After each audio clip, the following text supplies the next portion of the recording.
Hello guys, Kieran here with the second video of today. Um, this one is going to go over Star Wars role-playing character creation, Edge of the Empire. There is, I believe, 7 to 8 steps to creating your character. I will go over the first two today, and step 1 is character background.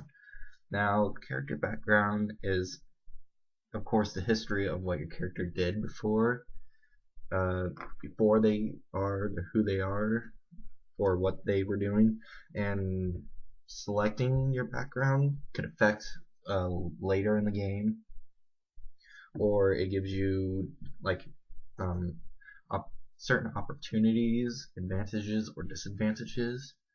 Another thing you'll notice about this game is much different than Dungeons and Dragons, where you don't roll for a number, you roll special dice, and depending on what symbols you get on the special dice will depend on your outcome, and I'll go over that in a later video.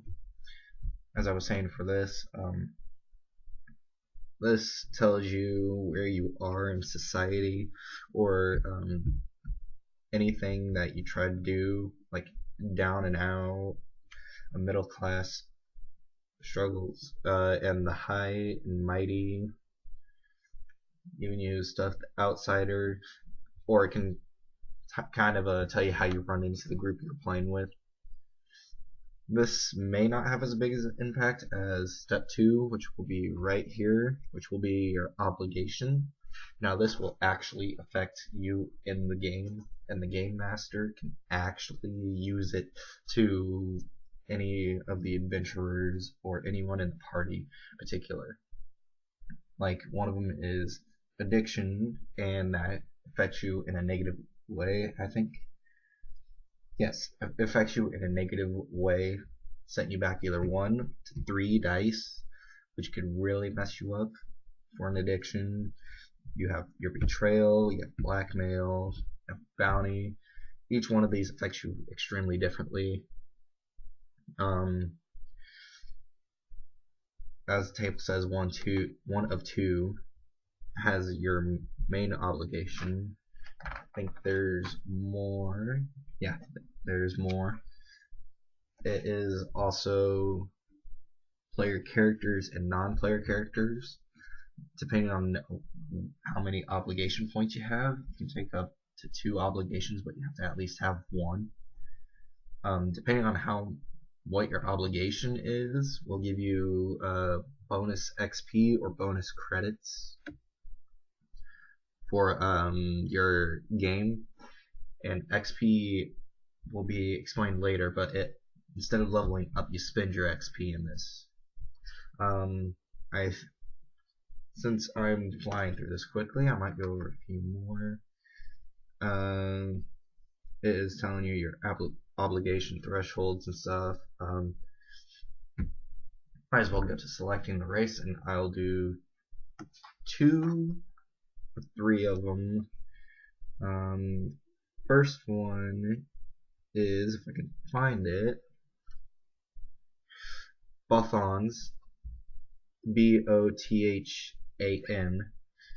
Not very. I don't know if you've seen them in the movies or in the TV show series, but they're pretty much a canine race with elven ears, I should say, going off this description here. The thing is, you have only, let's see, 1, 2, 3. You only have 6 skills, no, ability scores, and you have starting XP, which they start off with 100, and instead of having your class depend on your hit points, the race depends on your hit points, and a thing called a strength threshold, which is pretty much your mental power or whatever. Pretty much like, say you're playing as a droid, which will be the next race coming up. You play as a droid and you get hit with a ion shot or whatever, it'll take from your strain instead of your threshold, which is your hit points in this. And by the way it goes is whatever your wounds are for starting, it's adding your brawn, and your strain is adding your willpower. And the way to level up any of these throughout the game is by whatever number you're going up times 10. Say I'm going from 1 to 2, I have to spend 20 XP points to get to 1 to 2, and then I would have to spend 30 to get to 2 to 3.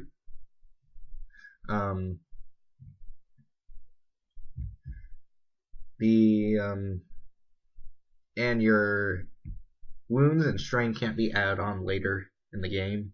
By just doing that, you have to get special skills from certain trees as career trees.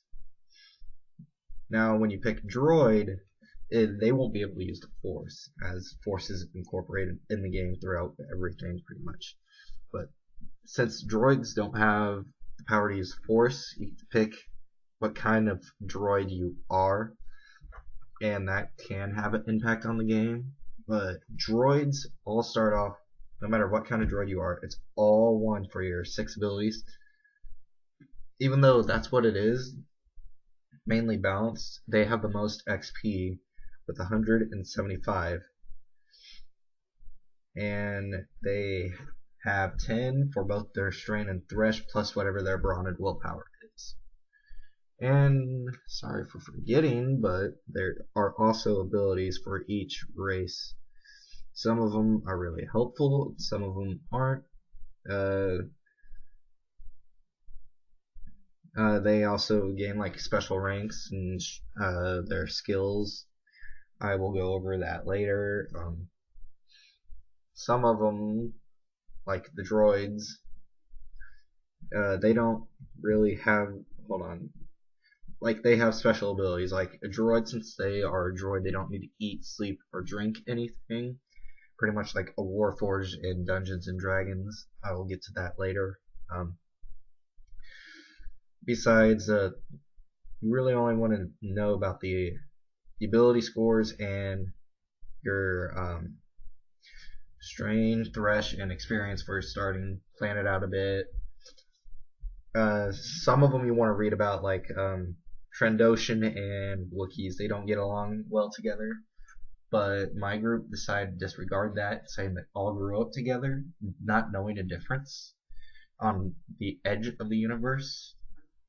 So my party is made up of mainly Wookiees, Trandoshans, and I think we only have 1 droid.